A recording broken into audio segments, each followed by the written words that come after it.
Doctor Mehta classes के YouTube channel पर सबका स्वागत है। आज हम हमारी जो लैब असिस्टेंट की सिलेक्शन सीरीज चल रही है उसमें फिजिक्स का एक टॉपिक है एटम, जिसका एक क्वेश्चन या दो क्वेश्चन एग्जाम में आने के चांस है। उस टॉपिक को मैं आज आपको एक साथ करा रहा हूँ। बस आप देखिए और जो लॉजिक मैं आपको बताता हूँ उसको समझ के आप नोट डाउन कर लीजिए, जिससे कि आपके सारे कॉन्सेप्ट क्लियर हो सके। क्लियर? तो हमारी सिलेक्शन सीरीज का आज टॉपिक है फिजिक्स का एटम। क्लियर? तो जब हम फिजिक्स में एज ए एटम टॉपिक पढ़ते हैं तो यहाँ पर हमें बोर मॉडल और बोर के एप्लीकेशन ये स्टडी करना होता है, जिससे बहुत सारे क्वेश्चंस आते हैं। क्लियर? तो हम यहाँ पर सबसे पहले क्या स्टडी करने जा रहे हैं? Bohr model. Clear? Okay, bore का मॉडल। जब बोर का मॉडल पढ़ते हैं तो हमें तीन बातें सबसे पहले पता होना चाहिए।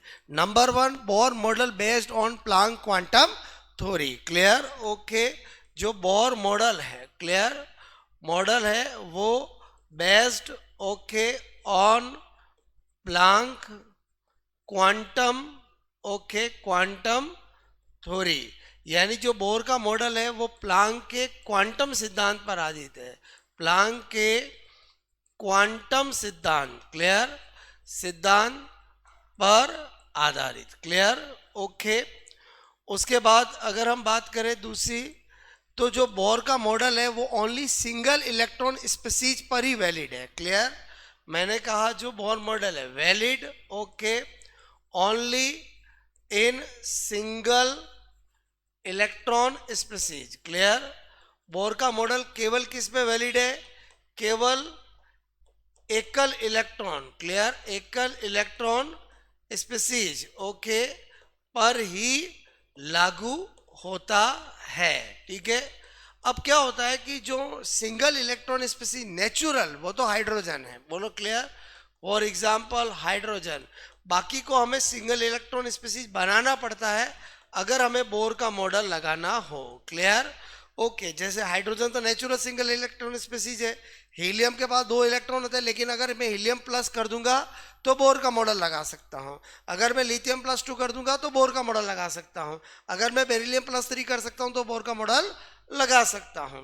उसके बाद आपको तीसरी बात पता होनी चाहिए कि बोर का जो मॉडल है उसमें बोर ने 3 हाइपोथेसिस दी है एटम की, जिसमें इन्होंने अपना मॉडल दिया है। तो मैंने कहा 3 hypothesis okay, hypothesis okay related to, बोलो एटम, यानी परमाणु की कितनी परिकल्पना दी है इस थ्योरी के अंदर, इस मॉडल के अंदर। बोलो यहाँ पर बोहर ने ओके ने इस मॉडल, क्लियर, इस मॉडल में परमाणु ओके परमाणु की 3 परिकल्पनाएं, क्लियर, परिकल्पनाएं बोलो दी है।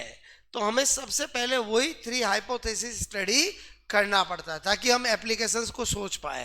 तो अब आपको मैं क्या बता रहा हूं? First hypothesis, clear, okay, first hypothesis of bore, clear, okay, bore की प्रथम परिकल्पना ओके की प्रथम परिकल्पना। बोर ने कहा था कि किसी भी एटम के अंदर इलेक्ट्रॉन न्यूक्लियस के चारों ओर निश्चित वर्ताकार कक्षाओं में चक्कर लगाता है। क्लियर? इलेक्ट्रॉन बोलो नाभिक के चारों ओर, क्लियर, चारों ओर निश्चित वर्ताकार कक्षा, निश्चित बोलो वर्ताकार कक्षा, क्लियर, ओके, कक्षा मतलब ऑर्बिट, क्लियर, में चक्कर लगाता है। एक्चुअली क्या है, रेदरफोर्ड ने ये बात तो कह दी थी कि इलेक्ट्रॉन नाभिक के चारों ओर चक्कर लगाता है, जैसे बोलो आपका प्लेनेट सूर्य के चारों ओर चक्कर लगाते हैं, लेकिन बोर ने निश्चित वर्ड अलग से यूज किया। क्लियर? ओके, तो पहली परिकल्पना को बताने के लिए बोलो यहाँ पर बोर ने कहा कि ये जो भी कक्षाएं हैं, बोलो क्लियर, पहली बार के एल एम एन एन बराबर 1 2 3 4 वर्ड यूज किया और बोला कि इलेक्ट्रॉन जो है वो निश्चित कक्षाओं में बोलो आपका चक्कर लगाता है नाभिक के ओर।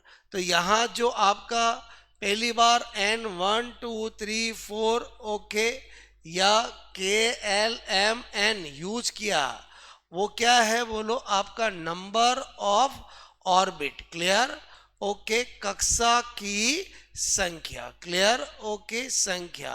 बोर्ड ने इसी को ही नाम दिया number of cell, clear, number of cell, कोष की संख्या, क्लियर, ओके। इसी के साथ बोर्ड ने इन्हीं को एनर्जी लेवल भी कहा है, क्लियर, एनर्जी लेवल, ऊर्जा स्तर, क्लियर, ऊर्जा स्तर, यानी 1 2 3 4 ऊर्जा स्तर भी होते हैं, कोष भी होते हैं, ऑर्बिट भी होते हैं। यानी पहली बार बोर्ड ने अपनी हाइपोथेसिस के अंदर पहली बार ऑर्बिट वर्ड को यूज किया, क्लियर, ओके। फिर लोगों ने कहा कि निश्चित वर्ताकार कक्षा में कैसे चक्कर लगाएगा, तो बोर्ड ने कहा कि मैं अपनी फर्स्ट हाइपोथेसिस का गणितीय रूप देता हूं, क्लियर, तो मैथमेटिकल फॉर्म भी दी। तो यहां पर क्या बता रहा हूं, प्रथम परिकल्पना, ओके, का गणितीय रूप, क्लियर, गणितीय रूप, क्लियर। बोर्ड ने कहा कि फिजिक्स कहती है कि कोई भी पार्टिकल तभी कंटिन्यूअसली सर्कुलर मोशन कर सकता है जब उस पर लगने वाले नेट फोर्स क्या हो, जीरो। तो हमने देखा कि अगर सपोज ये न्यूक्लियस है और ये इलेक्ट्रॉन इसके चारों ओर चक्कर लगा रहा है, बोलो क्लियर, तो डेफिनेटली वो चक्कर तभी लगा सकता है जब इस पर लगने वाले टोटल फोर्स, तो जब हम फोर्स की बात करेंगे तो एक तो सर्कुलर मोशन में सेंट्रीपिटल फोर्स लगता ही है, और दो चार्ज पार्टिकल जब नियर होते हैं किसी डिस्टेंस में तो इलेक्ट्रोस्टैटिक फोर्स भी लगता है, उसकी वैल्यू क्या होनी चाहिए, जीरो। यहाँ एफ सी क्या है, centripetal force mv² upon R, clear, okay. और एफ ई क्या है, इलेक्ट्रोस्टैटिक फोर्स, जो कि के, बोलो आपको मैंने कहा Q1 Q2 अपॉन r², ये होता है। अब यहाँ पर एक तो Q क्या हो गया, -e, बोलो इलेक्ट्रॉन का चार्ज, एक क्या हो गया, ZE, क्योंकि जो न्यूक्लियस होगा उसमें जितने प्रोटॉन होंगे वो एटॉमिक नंबर के इक्वल होंगे, और एक प्रोटॉन का चार्ज क्या होता है, +e, तो आपका यहाँ पर Q2 क्या हो जाएगा, ZE। जब यहाँ पर इसको रखते हैं तो K -e ZE upon r², तो इस तरह से इलेक्ट्रोस्टैटिक फोर्स क्या हो जाता है, -K ZE² अपॉन r²। तो इस तरह से हमें दोनों मिल गए हैं, और यहाँ पर अगर हम रख देते हैं तो हमें फर्स्ट हमारी हाइपोथेसिस का मैथमेटिकल फॉर्म मिल जाएगा, mv² अपॉन r प्लस, बोलो क्लियर, यहाँ पर -K ZE² अपॉन, बोलो clear, r² is equal to 0, plus minus minus इधर जाएगा तो plus, mv² r is equal to K ZE² upon r², तो एक इससे कट हो गया, तो इस तरह से mv² is equal to K ZE² upon r, ये हमें बोर की मॉडल, बोलो परिकल्पना, हाइपोथेसिस का फर्स्ट मैथमेटिकल रूप मिल गया है। बोर्ड ने इन्हीं को यूज करके अपने एप्लीकेशन दिए हैं, जो अभी अपन देखेंगे। तो आई होप आपको फर्स्ट हाइपोथेसिस समझ में आई होगी। उसके बाद आ जाते हैं second hypothesis, clear, second hypothesis, clear, okay, of bore, यानी बोर मॉडल की, बोर की द्वितीय परिकल्पना, क्लियर, ओके, सेकंड परिकल्पना। इसमें बोर्ड ने कहा कि इलेक्ट्रॉन उन्हीं निश्चित कक्षाओं में, बोलो उन्हीं फिक्स ऑर्बिट में सर्कुलर मोशन करते हैं जिनका एंगुलर मोमेंटम, कोणीय संवेग nh/2π के इक्वल होता है, क्लियर, इलेक्ट्रॉन उन्हीं निश्चित, क्लियर, ओके, वर्ताकार कक्षाओं में, क्लियर, ओके, में चक्कर लगाते हैं, क्लियर, लगाते हैं जिनका कोणीय संवेग, क्लियर, जिनका कोणीय संवेग, क्लियर, ओके, जिनका कोणीय संवेग मतलब angular momentum, clear, angular momentum, कोणीय संवेग nh/2π के बराबर, ओके, होता है। इसका मतलब इन्होंने कहा कि इलेक्ट्रॉन उन्हीं में चक्कर लगाएंगे जिनमें एंगुलर मोमेंटम क्या होता है, nh/2π के इक्वल होता है, और जे तो हम जानते ही mvr, बोलो क्लियर। अब क्या होता है कि सेकंड हाइपोथेसिस का स्टेटमेंट ही इसका मैथमेटिकल रूप है। बहुत सी बार एग्जाम में यहाँ से क्वेश्चन पूछा गया है कि बोलो हाइड्रोजन की, बोलो प्रथम कक्षा, क्लियर, ओके, बोलो प्रथम कक्षा में इलेक्ट्रॉन का कोणीय संवेग, क्लियर, कोणीय संवेग होता है, यानी अक्सर एग्जाम में क्वेश्चन पूछा जाता है, find out, okay, angular momentum clear of electron in first orbit, clear, first orbit of hydrogen atom, clear. तो यहां पर ऑप्शन आते हैं A H upon pi, B 2h upon pi, C h upon 2 pi, D बोलो 3h upon 2 पाई। तो अपने को जब भी आपको लगे कि एंगुलर मोमेंटम और किसी कक्षा का नाम लिया है तो आपको तुरंत बोर की सेकंड हाइपोथेसिस में पहुंच जाना है। बोलो एन एच अपॉन 2 पाई। अब एन बराबर 1 बोला है तो आंसर हो जाएगा एच अपॉन 2 पाई, क्लियर। ओके, कभी एग्जाम में सेकंड कक्षा का पूछते हैं तो एच अपॉन 2 पाई हो जाएगा, मतलब आपको एन की वैल्यू रखनी है और आंसर टिक करना है। आई होप आपको सेकंड हाइपोथेसिस भी समझ में आई होगी। अब हम आ जाते हैं थर्ड हाइपोथेसिस, क्लियर। बोलो third hypothesis, clear, okay, of bore, clear. यहां पर क्या लिखा, बोलो बोहर की थर्ड परिकल्पना, क्लियर। इसमें बोर्ड ने कहा कि किसी भी एटम के अंदर इलेक्ट्रॉन बोलो एक कक्षा से दूसरी कक्षा में जब संक्रमण करता है, बोलो क्लियर, ट्रांजिशन करता है, तो या तो इलेक्ट्रॉन या तो वो एनर्जी को रिलीज करता है या एब्जॉर्ब करता है, क्लियर। वो डिपेंड करता है कि अपर टू लोअर या लोअर टू अपर किस तरह का ट्रांजिशन कर रहा है। तो थर्ड स्टेटमेंट क्या है हाइपोथेसिस का कि इलेक्ट्रॉन जब एक कक्षा, क्लियर, ओके, ऑर्बिट बोलो से दूसरी कक्षा, क्लियर, ओके, दूसरी कक्षा मतलब other orbit, clear, other orbit में बोलो संक्रमण, क्लियर, ओके, यानी ट्रांजिशन, क्लियर, ट्रांजिशन, ओके, बोलो करता है तो ऊर्जा, क्लियर, ओके, ऊर्जा उत्पन्न मैंने कहा या अवशोषित, क्लियर, अवशोषित बोलो करता है, ठीक है। यानी क्या कहना चाह रहे हैं, इसको हम दो तरह से समझ सकते हैं। बोलो फॉर एग्जाम्पल अगर यहाँ पर मैंने कहा कि ये एक एटम है जिसके अंदर न्यूक्लियस है, ये चारों तरफ ऑर्बिट है, क्लियर। अगर कोई इलेक्ट्रॉन यहाँ हायर से लोअर में आएगा तो यहाँ पर एनर्जी क्या होगी, रिलीज, क्लियर, ओके, एनर्जी क्या होगी, बोलो रिलीज, क्लियर, यानी ऊर्जा उत्पन्न होगी, ऊर्जा उत्पन्न, ओके, उत्पन्न होती है, क्लियर। इसी तरह से अगर मैंने कहा कि इसका उल्टा होता है, ठीक है, कि अगर कोई इलेक्ट्रॉन जो है वो लोअर एनर्जी से हायर एनर्जी में जाता है, बोलो क्लियर, इस तरह से तो एनर्जी क्या होती है, एब्जॉर्ब होती है, क्लियर, एनर्जी एब्जॉर्ब। तो इन्होंने अपने स्टेटमेंट में दोनों बातें कही है कि बोलो एनर्जी रिलीज भी हो सकती है, एब्जॉर्ब भी हो सकती है, डिपेंड करता है कि हायर टू लोअर आ रहा है या लोअर टू हायर ट्रांजिशन कर रहा है, क्लियर। यहां पर मैंने कहा ऊर्जा क्या होगी, अवशोषित, क्लियर, ऊर्जा अवशोषित, क्लियर, होती है, क्लियर। अब हमने तीनों हाइपोथेसिस देख ली, उसके बाद बात करते हैं application, clear, okay, application of Bohr मैंने कहा मॉडल, क्लियर, ओके, बोहर के मॉडल के बोलो आपका अनुप्रयोग, बोहर बोलो मॉडल, क्लियर, के अनुप्रयोग। तो बोहरी वो पर्सन है जिसने हमें किसी भी एटम की ऑर्बिट की रेडियस निकालना, किसी भी ऑर्बिट में इलेक्ट्रॉन की वेलोसिटी पता करना, किसी भी ऑर्बिट में इलेक्ट्रॉन की एनर्जी और किसी भी ट्रांजिशन का वेवलेंथ ये निकालना सिखाया है। तो बोर की 4 एप्लीकेशन है, एक है radius, clear, of orbit, clear, okay, कक्षा की त्रिज्या उसका डिटर्मिनेशन भी हम बोर से ही करते हैं। दूसरा एप्लीकेशन है मैंने कहा velocity, clear, okay, of electron इन बोलो ऑर्बिट, बोलो कक्षा में, क्लियर, इलेक्ट्रॉन का वेग।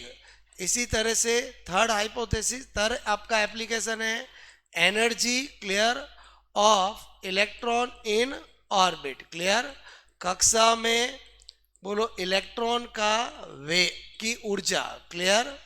और चौथा एप्लीकेशन है wavelength, clear, wavelength of transition, clear, बोलो वेवलेंथ ऑफ ट्रांजिशन, संक्रमण की तरंग दे दे रही है, संक्रमण की बोलो तरंग दे दे रही है। क्लियर?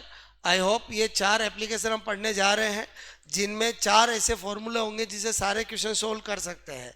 पहला एप्लीकेशन है हमारा, वो है radius okay of orbit. Clear? Radius of orbit यानी कक्षा की त्रिज्या। क्लियर? कक्षा की त्रिज्या। तो बोर्ड ने अपने फर्स्ट और सेकंड हाइपोथेसिस का यूज करके, मैथमेटिकल फॉर्म का यूज करके, और किसी भी कक्षा में बोलो जो रेडियस है उसको निकालने का फॉर्मूला बनाया, r is equal to 0.529 n square upon Z. Clear? अब होता क्या है कि जो आपका ऑर्बिट होता है उसकी रेडियस किसी भी एटम में एंगस्ट्रॉन ऑर्डर की होती है, इसलिए हमने रिजल्ट एंगस्ट्रॉन में बनाया है। बाकी ऑप्शन पे डिपेंड करता है कि नैनोमीटर में दे रखा तो 0.1 नैनोमीटर। क्लियर?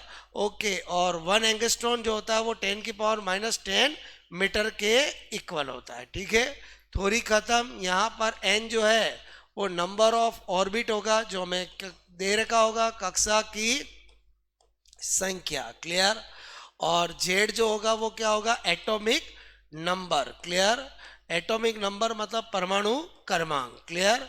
अब हम ये देखें कि यहाँ पर कितनी वैरायटी के क्वेश्चन बन सकते हैं। क्लियर? सबसे पहला क्वेश्चन, अगर आपको कहा जाए कि हाइड्रोजन की फर्स्ट, मैंने कहा फर्स्ट ओके, कक्षा बोलो की त्रिज्या क्लियर होती है। ठीक है, यानी क्या पूछा आपको यहाँ पर, find out radius. Clear? Radius of first orbit. Clear? Okay, in hydrogen atom. जब भी हम ये टॉपिक पढ़ते हैं, बोर की बात करते हैं, अगर एटम का नाम नहीं दे रखा हो तो हमेशा हाइड्रोजन ही मानना है, क्योंकि natural single electron species hydrogen ही होता है। इस केस में आपको ऑप्शन ऐसे मिल सकते हैं, जैसे मैंने कहा बोलो 5 to 9 ओके, यहाँ पर नैनोमीटर। क्लियर? 0.529 नैनोमीटर, 0.0529 नैनोमीटर और 52.9 नैनोमीटर। अब हमें तो वही फॉर्मूला ध्यान रखना, 0.529 n square upon Z angstrom. n बराबर 1 है और z बराबर भी हाइड्रोजन का 1 है, तो हमारा आंसर आ गया 0.29 एंगस्ट्रॉन। ओके, अब हमने देखा ऑप्शन है नैनोमीटर में, तो हमें कन्वर्ट करना आना चाहिए कि 1 एंगस्ट्रॉन इजिकल टू 0.1 नैनोमीटर। इसका मतलब अगर नैनोमीटर में कन्वर्ट करूंगा तो ये 0.02529 नैनोमीटर हो जाएगा, जो कि मेरा आंसर कौन सा है, बोलो सी। थोड़ा सा ध्यान रखना है कि हमें किस में आंसर पूछा है, पहली वेराइटी। दूसरा आपसे पूछ सकते हैं हाइड्रोजन की सेकंड और फोर्थ ऑर्बिट। क्लियर?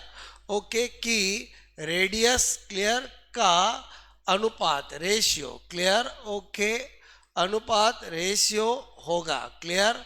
तो ऐसे केस में भी कोई दिक्कत नहीं, ऑप्शन आपको 1-2 भी मिलेगा, 2-1 भी मिलेगा, 1-4 भी मिलेगा और 4-1 भी मिलेगा। वेरी सिंपल, आपने देखा बोलो r is equal to 0.29 n square upon Z. Clear? अब जब रेशियो की बात आ रही है तो जेड तो हाइड्रोजन के लिए सेम है, तो r is directly proportional to n square हो गया, तो r second divide by r fourth. तो यहाँ पर बोलो सेकेंड डिवाइड बाय फोर्थ का स्क्वायर कट किया तो 1/2, और 1/2 का स्क्वायर क्या होगा, 1/4। ओके, यानी सी इज करेक्ट आंसर। दूसरी वेराइटी भी समझ में आई। तीसरी वेराइटी क्या बन सकती है, यहाँ पर hydrogen and helium. Clear? Plus की सेकंड कक्षा ओके की त्रिज्या बोलो का अनुपात। क्लियर? ओके होगा। मतलब आपसे क्या क्वेश्चन पूछा गया है यहाँ पर, find out okay ratio of radius. Clear? Ratio of radius clear of hydrogen and helium plus बोलो फॉर सेकंड ऑर्बिट। क्लियर? तो इस केस में आपको अगेन ऑप्शन मिलेंगे 1:2, 2:1, 1:4 और 4:1। क्लियर? अगेन हमारा काम क्या होगा, सबसे पहले 0.529 एन स्क्वायर अपॉन जेड। इस बार हमने देखा कि एन तो क्या है, बोलो कांस्टेंट है, क्लियर, 2, यानी ये तो सेम है, क्लियर। तो आर इनवर्सली प्रोपोर्शनल टू क्या हो गया, जेड। तो आर मुझे निकालना हाइड्रोजन का और बोलो ये हीलियम का। तो इनवर्सली होने की वजह से ऊपर करूंगा हीलियम और फिर करूंगा हाइड्रोजन। हीलियम का एटॉमिक नंबर 2, हाइड्रोजन का 1। तो अल्टीमेटली हमारा आंसर आ गया 2:1। तीसरा वेराइटी भी समझ में आई होगी। और हम देखें इस एप्लीकेशन में क्या बन सकते हैं। तो आपको पूछा जा सकता है कि find out, okay, ratio of, clear, ratio of area of atom, clear, and nucleus, clear. अगर आपको कभी क्वेश्चन पूछा गया कि परमाणु, मैंने कहा आपको पूछा गया परमाणु तथा नाभिक, क्लियर, की त्रिज्या, क्लियर, बोलो आपका, बोलो नाभिक के क्षेत्रफल, क्लियर, का अनुपात, क्लियर, का अनुपात। तो हम कैसे करेंगे, इधर ध्यान दो। इस केस में ऑप्शन मिलेंगे 10 की पावर 5, 10 की पावर 10, 10 की पावर 15, 10 की पावर 20। तो दोस्तों आपको पता होना चाहिए सबसे पहले तो एटम की रेडियस एंगस्ट्रॉन ऑर्डर की होती है और न्यूक्लियस की रेडियस फर्मीमीटर ऑर्डर की होती है, क्लियर। मैंने कहा रेडियस ऑफ एटम अगर बोलो आपको क्या होती है 1 एंगस्ट्रॉन, यानी 10 की पावर -10 मीटर, क्लियर। ओके, मैं बात करूं रेडियस, ओके, ऑफ न्यूक्लियस। तो न्यूक्लियस की जो रेडियस होती है वो 1 फर्मी मीटर ऑर्डर की होती है, यानी 10 की पावर -15 मीटर, क्लियर। ये मैंने अगर ऐसा किया, अब एटम, ओके, बोलो की रेडियस हमने देख ली। अब हम देखना चाहते हैं एरिया ऑफ एटम, क्लियर, और डिवाइड बाय मेरे को बोला है एरिया ऑफ न्यूक्लियस, क्लियर। तो एटम कैसा होता है, गोल गोल, गोल गोल का वो जो एरिया होता है वो 4πr²। बस इस बार रेडियस किसको लूंगा, एटम की। न्यूक्लियस भी गोल गोल और यहाँ पर इसका लूंगा, 4π से 4π कट हो गया। ये 10 की पावर -10 का स्क्वायर और 10 की पावर -15 का स्क्वायर। तो हम देखते हैं ये 10 की पावर -20 हो गया, 10 की पावर -30 हो गया। तो अल्टीमेटली हमें पता चला कि जो आपका एरिया ऑफ बोलो एटम है, क्लियर, और एरिया ऑफ न्यूक्लियस है, बोलो क्लियर, वो आपका 10 की पावर यहाँ पर बचेगा कितना, बोलो 10 की पावर -10, ऊपर चला जाएगा तो 10 की पावर 10, बोलो ये आंसर हो जाएगा, यानी बीच करेक्ट आंसर। आई होप आपको मेरी बात समझ में आई होगी।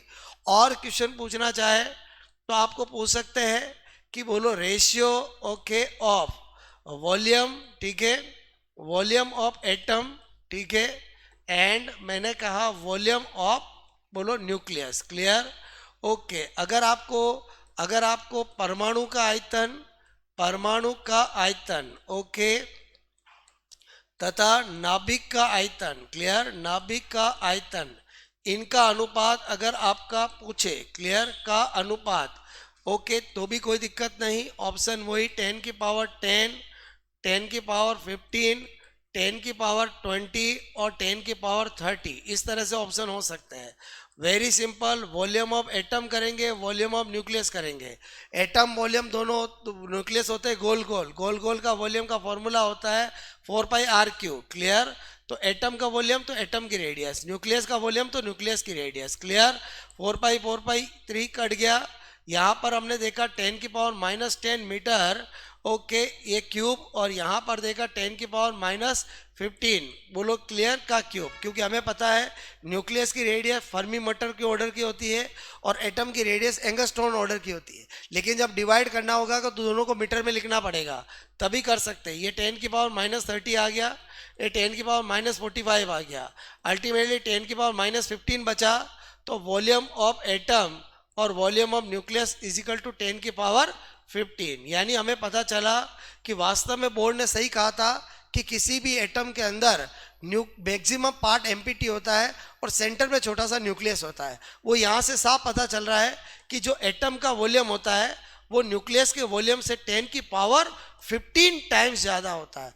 100 टाइम, 1000 टाइम, 10,000, 1 लाख टाइम नहीं, 10 की पावर 15 टाइम्स ज़्यादा होता है। यानी एटम बोलो के अंदर मैक्सिमम पार्ट एम्प्टी होता है, उसी के अंदर ऑर्बिट, उसी के अंदर सब सेल के अंदर ऑर्बिटल, ये और ऑर्बिटल के अंदर इलेक्ट्रॉन बोलो होते हैं। क्लियर? ओके, तो आई होप आपको पहला एप्लीकेशन समझ में आया होगा। पहले एप्लीकेशन से रिलेटेड मैंने सारे क्वेश्चन कराए हैं। अब आ जाते हैं हम नंबर 2। नंबर 2 क्या है बोलो? Velocity okay of electron in orbit. Clear?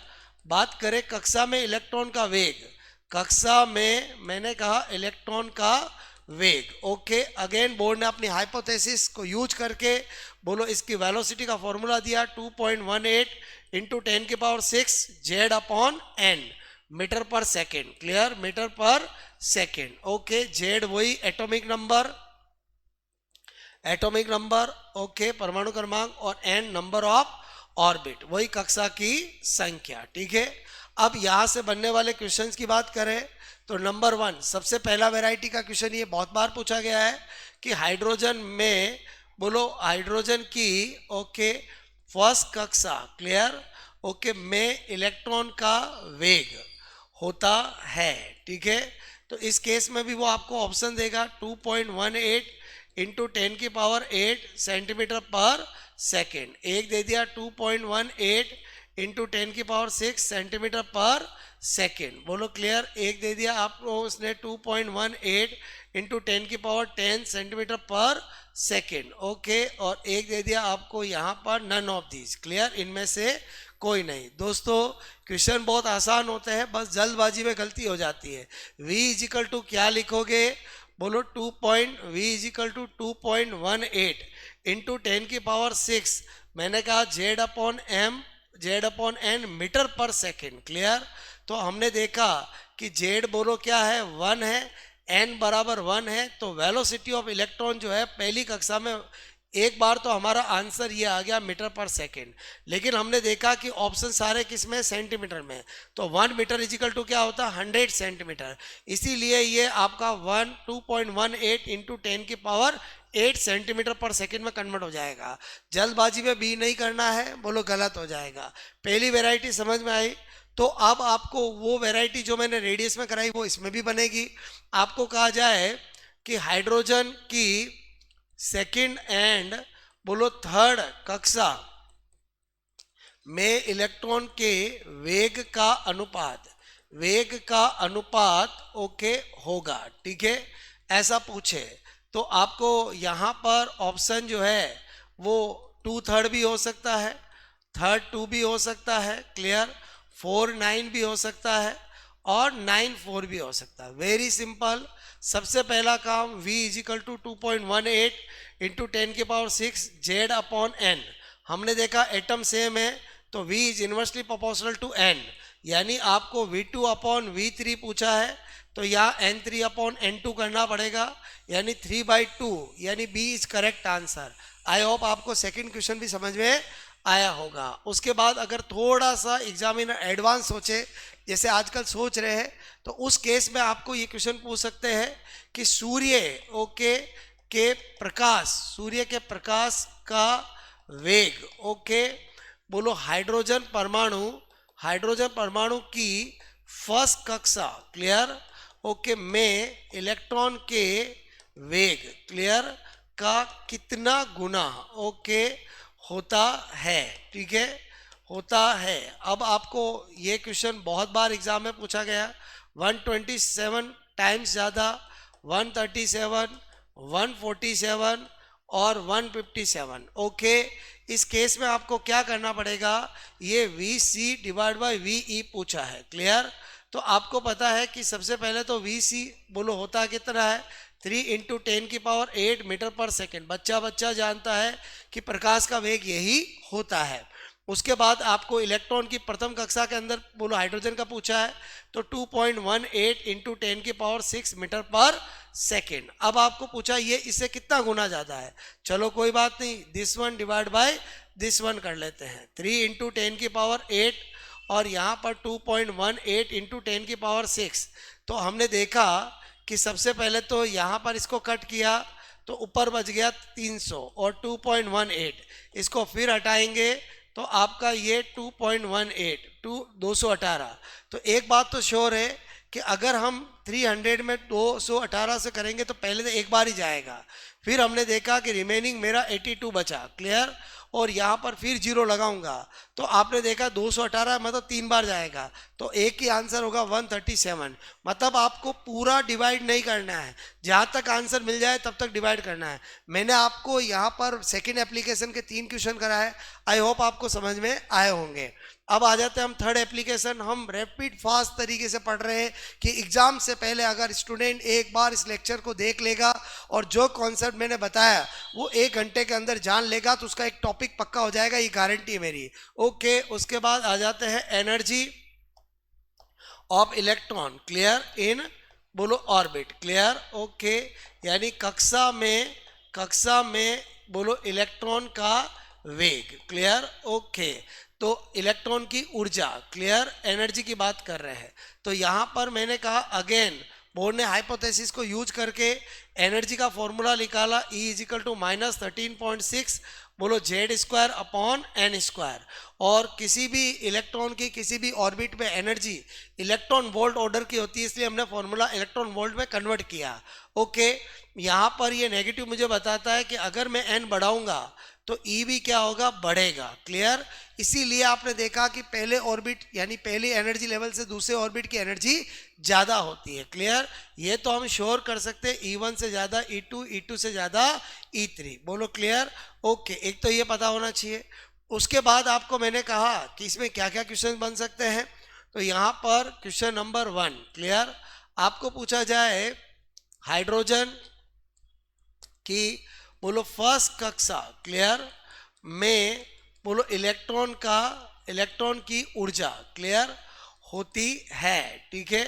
तो यहाँ पर ऑप्शन में +13.6 इलेक्ट्रॉन वोल्ट, सारा खेल इसमें माइनस प्लस का ही है, बोलो क्लियर।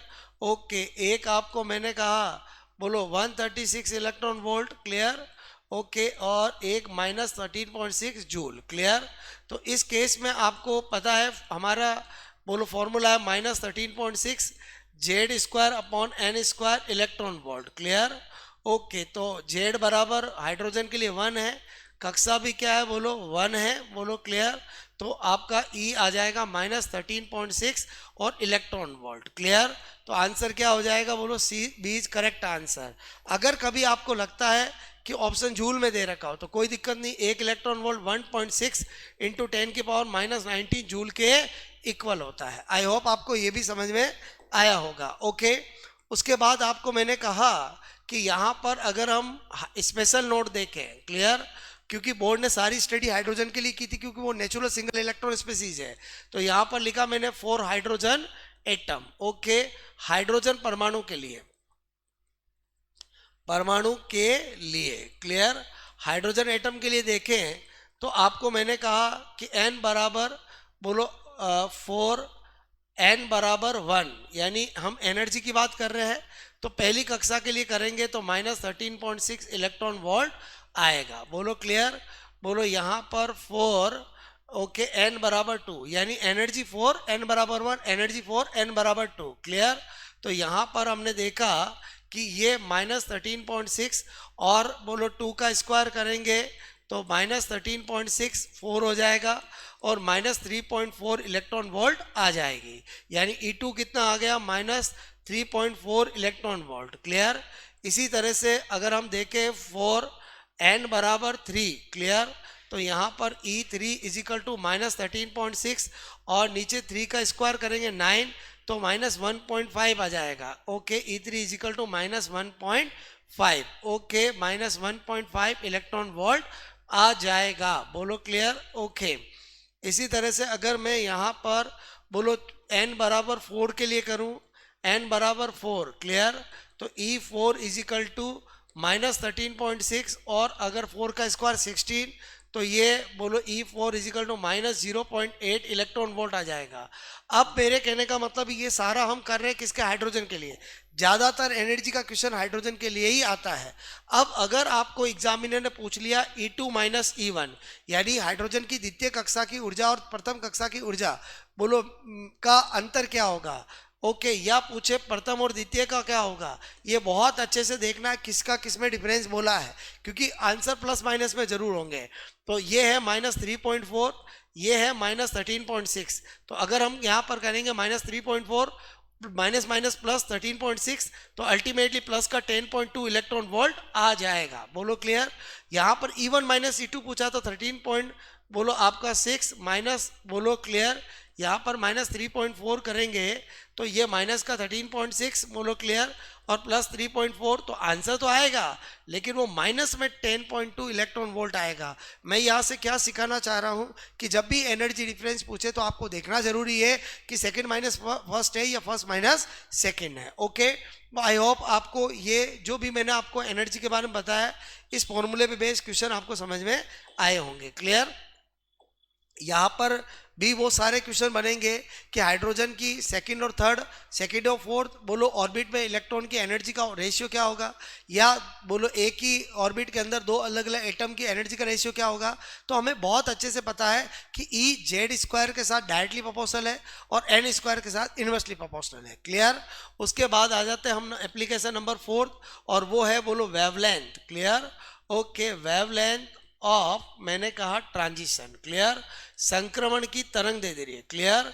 यहाँ पर संक्रमण, क्लियर, ओके, की तरंग दे रही है। अगर हम वेवलेंथ ऑफ ट्रांजिशन की बात करें तो अगेन बोर्ड ने एक फॉर्मूला बताया कि 1/λ = R, बोलो RZ², 1/N1² माइनस 1/N2²। अगर आप इस फॉर्मूले को ध्यान रखते हो तो हर क्वेश्चन कर सकते हो। यहाँ पर R जो है वो क्या है, रिडबर्ग कांस्टेंट है, रिडबर्ग नियतांक है। क्लियर। ओके, जिसकी वैल्यू 109, मैंने कहा 700 सेंटीमीटर इनवर्स होती है। क्लियर। ओके, और अगर 4 हाइड्रोजन एटम करेंगे, 4 हाइड्रोजन एटम, तो आपका फॉर्मूला 1/λ खाली R 1/N1² माइनस 1/N2² हो जाएगा। और यहाँ पर जो N1 और N2 है, N1 का मतलब लेस नंबर ऑफ ऑर्बिट और N2 का मतलब मोर नंबर ऑफ ऑर्बिट। मैंने कहा less, okay, number of orbit. Clear. कक्षा की कम संख्या, कक्षा की बोलो कम, मैंने कहा संख्या। क्लियर। ओके, और N2 जो होता है वो मोर, मैंने कहा नंबर ऑफ ऑर्बिट, यानी कक्षा की उच्च संख्या। क्लियर। कक्षा की उच्च, बोलो अधिक या उच्च संख्या। अगर बेसिक क्वेश्चन यहाँ पर एक तो ये बन जाता है वैरायटी कि आपसे कहा जाए हाइड्रोजन परमाणु, क्लियर, ओके, में इलेक्ट्रॉन, बोलो आपका सेकंड से फर्स्ट, ओके, कक्षा में, बोलो क्लियर, संक्रमण, क्लियर, संक्रमण करता है। ठीक है, करता है, तो संबंधित, ओके, संबंधित तरंग दे रही है। क्लियर। ओके, तरंग दे रही है, ठीक है, होगी, बोलो रिलेटेड वेवलेंथ होगी। तो यहाँ पर बोलो ऑप्शन पे देखना है 3R/2। क्लियर। एक आपको दे रखा है बोलो 4/3R। क्लियर। एक दे रखा है 3R/4, ओके, एक दे रखा 2/3R। अब उस केस में क्या होता है कि हमारा जो बेसिक फॉर्मूला है 1/λR, क्योंकि हाइड्रोजन दे दिया तो Z² तो हट जाएगा, 1/1², 1/2²। क्लियर। क्योंकि N1 यहाँ पर क्या है, बोलो इस क्वेश्चन में N1 पर क्या है 1 और N2 क्या है 2। क्लियर। तो जब इसको सोल्व करेंगे तो R, यहाँ पर ये एलसीएम लेंगे तो आपको पता चल गया यहाँ पर ये, बोलो क्लियर, R और 4 - 1 / 4। क्लियर। तो अल्टीमेटली आपने देखा कि 1/λ क्या आ गया 3R/4, लेकिन जल्दबाजी नहीं करनी है, आपको 1/λ का आंसर आया, लैम्डा होगा 4/3R। बोलो क्लियर। ओके, लेकिन आजकल एग्जामिनर और अच्छे से सोचता है, तो उसको पता है कि हर स्टूडेंट को पता है उल्टा करना होता है, तो आपको वो वेव नंबर पूछ लेता है। क्या पूछ लेता है, बोलो वेव नंबर। ओके, तो आपको अगर वेव नंबर पूछे क्वेश्चन में, वेव लेंथ की जगह तरंग संख्या पूछे, क्लियर, तो तरंग संख्या जिसको इससे रिप्रेजेंट करते हैं वो बोलो लैम्डा 1/λ यानी लैम्डा का इन्वर्स होता है। तो अगर आपको किसी क्वेश्चन में तरंग संख्या पूछे तो जो आंसर आया वही टिक करना 3r/4। अगर वेवलेंथ पूछे तो उल्टा करना है। क्लियर? ओके। और फोर्थ एप्लीकेशन से कैसे क्वेश्चन बन सकते हैं, तो हमें बोलो जो स्पेक्ट्रमी सीरीज है लाइमन बामर पासन ब्रेकेट फंड हेम्प्री, उनका नॉलेज होना चाहिए, वहां से क्वेश्चन बन जाते हैं। तो यहां पर मैं आपको किसका आइडिया दे रहा हूं, स्पेक्ट्रमी सीरीज का, क्लियर, श्रेणियों का।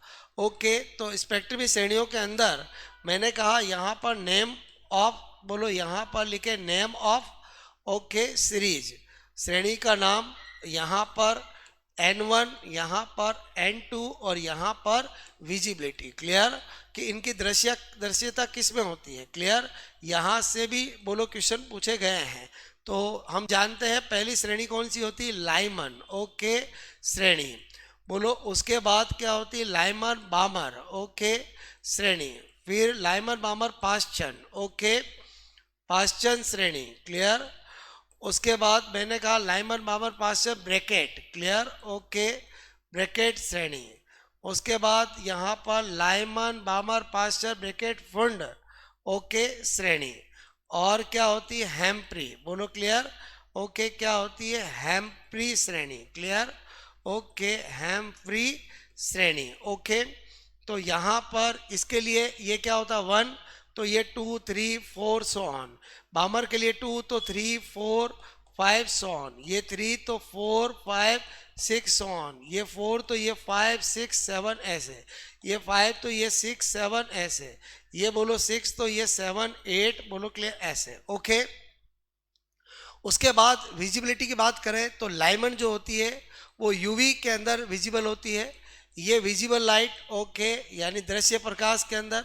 और बाकी सब इंफ्रारेड, इंफ्रारेड, इंफ्रारेड और इंफ्रारेड। ओके, अगर आपसे कभी पूछे पहली डिस्कवर्ड कौन सी है तो बामर है, वो फर्स्ट डिस्कवर्ड है। बोलो पहली खोजी गई है, क्योंकि वो किस में थी, संबंध रखती थी दृश्य प्रकाश से। अब आपको मैंने कहा कि अगर मैं इसी को ऐसे बना दूं, क्लियर, ओके, कि ये एक एटम है जिसके अंदर ये न्यूक्लियस है और ये सारी कक्षाएं हैं। बोलो क्लियर? ओके, यहाँ पर मैंने बनाई है। बोलो क्लियर?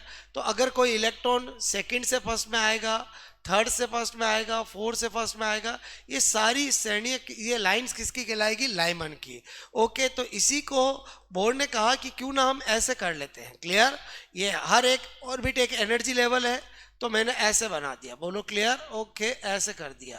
तो यहाँ पर मैंने कर दिया ये n बराबर 1, 2, 3, 4, 5, 6, 7, प्रैक्टिकली 7 तक ही पॉसिबल है, क्योंकि नंबर ऑफ 7 ही ऑर्बिट होते, अपने पीरियड होते हैं। क्लियर? अब अगर कोई सेकंड से फर्स्ट में आया, थर्ड से फर्स्ट में आया, फोर्थ से फर्स्ट में आया, फिफ्थ से फर्स्ट में आया, सिक्स से फर्स्ट में आया, 7 से फर्स्ट में आया, ये किसकी लाइंस कहलाएगी, मैंने कहा लाइमन। ओके, लाइमन श्रेणी, बोलो की रेखाएं। ठीक है? ओके, इसी तरह से ये किसकी कहलाएगी, बामर की। बोलो क्लियर? ओके, ये बामर की कहलाएगी, इसी तरह से पाश्चन की कहलाएगी, और सबका ऐसे ही होगा। क्लियर? अब मैं आपको क्या कहना चाह रहा हूं, ये जो है उसको बोलते हैं first line of Lyman. Clear? Of Lyman. Clear? यानी लाइमन श्रेणी की प्रथम रेखा। अब एग्जामिनर ने मुझे बोला कि लाइमन श्रेणी की प्रथम रेखा की तरंग दैर्ध्य क्या होगी, तो मुझे पता होना चाहिए कि लाइमन का मतलब N1 1 है और प्रथम रेखा इसका मतलब हुआ N2 जो है वो 2 है। मेरी बात समझ में आई? हर एक सीरीज का ऑर्डर पता होना चाहिए ताकि N1 हमें पता चल जाए और उसके बाद हम यहां से पता लगा सकते हैं। क्लियर? और जो अंतिम रेखा बोलते हैं वो अनंत से आती है। बोलो क्लियर? ये प्रथम रेखा। क्लियर? ओके, तो आई होप आपको मेरी बात समझ में आई होगी। और सबसे ज़्यादा वेवलेंथ अगर मिलती है तो प्रथम रेखा की मिलती है, सबसे लास्ट वाली की सबसे कम मिलती है। यानी अगर आपसे पूछा जाए अधिकतम तरंग दैर्ध्य तो भी प्रथम रेखा ही होती किसी भी श्रेणी की, और सबसे न्यूनतम बोले तो अंतिम की होती है। क्लियर? ओके, तो आई होप आपको मैंने चारों एप्लीकेशन बताया। अब अगर मैं आपसे कहूँ कि जो हमने पढ़ा है उसको 1 मिनट में रिवाइज के लिए आपको केवल ये 4 फॉर्मूले पता होने चाहिए। क्लियर? रेडियस बराबर 0.529 n square upon Z. Clear? Unit पता होनी चाहिए एंगस्ट्रॉन में। क्लियर? उसके बाद वेलोसिटी मैंने आपको इलेक्ट्रॉन की बताई 2.18 इंटू 10⁶, बोलो Z upon N. Clear? Okay, ये क्या हो जाएगा, मीटर पर सेकेंड। उसके बाद अगर हम एनर्जी की बात करें तो -13.6 okay Z square upon N square okay. और एक बात इलेक्ट्रॉन वोल्ट ये पता होना चाहिए, एनर्जी जो होती है वो हमेशा टोटल एनर्जी ऑफ इलेक्ट्रॉन होती है, क्लियर। उसके बाद आपको मैंने कहा ट्रांजिशन की wavelength are Z square 1/n1 square 1/n2 square okay. ये मैंने वेवलेंथ का फॉर्मूला बताया। अब आपको मैंने इन पे बेस्ड क्वेश्चन बताया। अब अगर एग्जामिनर सोचे कि मुझे और अच्छा एडवांस क्वेश्चन बनाना है, क्लियर, तो वो थोड़ा सा आपको और दिमाग लगाएगा। क्या दिमाग लगाएगा कि हमें सबको पता है कि रेडियस एन और जेड के साथ ऐसा रिलेशन रखता है, वेलोसिटी जेड और एन के साथ ऐसा रिलेशन रखता है, एनर्जी मैंने कहा जेड स्क्वायर और एन स्क्वायर जो कि पूरे डेरिवेशन से आते हैं, क्लियर, ऐसा रिलेशन रखता है। अब एग्जामिनर ने आपसे क्या पूछा कि आपको वो ऐसा पूछ सकता है कि आपका यहां पर ओके आवर्तकाल, क्लियर, आवर्तकाल बोलो क्लियर का संबंध ओके जेड एन एन के साथ बताओ, क्लियर ओके। अब क्या होता है कि ऑफिशियली तो टाइम पीरियड के साथ बोर्ड ने बताया ही नहीं, आपको ऑप्शन दे दिया, बोलो n Q upon Z square, बोलो z square upon N q, clear, n5 upon Z square और नन ऑफ दीज, क्लियर। तो हमें दिमाग लगाना है क्या कि भाई यहाँ पर ये एटम है, बोलो क्लियर ओके, जिसके इलेक्ट्रॉन घूम रहा है, एक चक्कर का ही टाइम पीरियड होता है। तो आपको मैंने कहा कि v इजिकल टू क्या होता है, बोलो आप कहोगे distance okay divide by time okay. तो आपको मैंने कहा कि एक चक्कर जब घूमेगा तो कितनी डिस्टेंस कवरेगा 2 पाई आर ओके, और उस समय टाइम क्या होगा t ओके।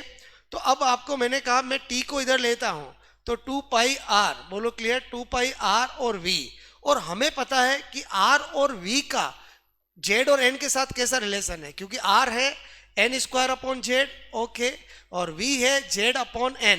तो अगर मैं इन दोनों को यूज करता हूं तो मेरे को क्या पता चल रहा है कि यहां पर बोलो r की जगह क्या लिख दूं मैं, बोलो r की जगह n स्क्वायर अपॉन जेड और v की जगह क्या लिख दूं z अपॉन n। ये ऊपर चला जाएगा तो अल्टीमेटली टाइम जो है टाइम पीरियड वो N Q upon Z square ये रिलेशन हो जाएगा, क्लियर। जो मुझे कहां से नजर आ रहा है, ए इज करेक्ट आंसर, यानी इनको बोलेंगे एडवांस अप्लाइड क्वेश्चन। अगर आपको टाइम पीरियड के साथ अलावा सपोजेड आपसे पूछ लिया कि बोलो इलेक्ट्रॉन की आवर्ती, क्लियर, का बोलो जेड और एन के साथ ओके संबंध, क्लियर, बताओ, क्लियर ओके। तो संबंध, तो इस केस में भी क्या होगा, N square N Q upon Z square भी होगा, Z square upon N Q भी होगा ओके।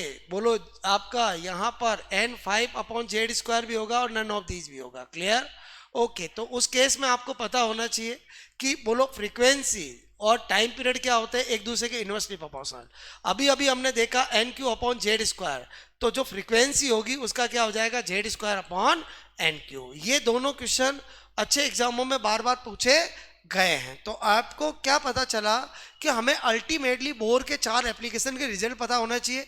अगर एग्जामिनर कुछ भी आपको कोई भी फिजिकल क्वांटिटी बोलो आपको दे दे और उनके फॉर्मूले में आर या वी आता हो तो बस वहां पर आर और वी का जेड और एन के साथ रिलेशन रखना है और जो फिजिकल क्वांटिटी का आपको पूछा है वो आपको आंसर मिल जाएगा। आई होप आपको मैंने रैपिड फास्ट तरीके से 1 घंटे के अंदर लगभग उससे भी कम टाइम में पूरे एटम टॉपिक को आपको फास्टली करवाया है।